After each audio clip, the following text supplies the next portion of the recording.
Maarten van der Weijden, hoe gaat het met u? Ja, gaat goed. Ja, goed, echt waar? Nou, ik ben heel blij dat ik hier in de Prinsentuin aangekomen ben. Nadat ik 44 uur geleden vertrokken ben uit Amsterdam. Hoe is de tocht geweest? Het was best wel heftig. Het IJsselmeer stond echt wel een strenge wind. En ook alles tegen.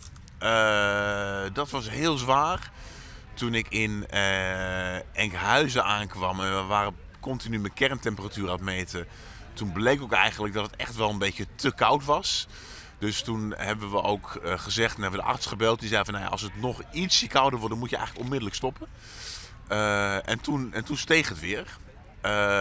Maar dan voel je wel dat het hele evenement wel aan een zijde draadje hangt. Dat heeft me doen besluiten dat ik toen de boot heb genomen, of een bootje heb genomen van Enkhuizen naar Stavoren. En omdat ik het best wel koud had gehad de eerste nacht, had ik het de tweede nacht ook hier in Friesland echt wel weer heel erg koud. Uiteindelijk heb ik 2 wetsuits over elkaar heen getrokken en heeft dat me warm gehouden. Hoe zijn de afgelopen 24, 30 uur in Friesland geweest? Ja, waanzinnig. Waanzinnig. En of ik nou in Stavoren aankwam, of in Hinderloop, of in Workum of in Bolsward. Ja, ook zoals hier in Leeuwarden. Zoveel mensen langs de kant en zoveel mensen die je aanmoedigen. Vind ik echt wel heel erg mooi. En vind ik ook echt wel iets. Ik vind het mooi dat samenhorigheidsgevoel, dat ik dat zo voel. En dat het ook een soort van voor mij is. Weet je, toen ik in Amsterdam vertrok op maandagmiddag. Niks tegen mensen uit Amsterdam. Maar hun leven raast wel voort. En dan is het echt wel hartverwarmend dat je dat ziet, ja.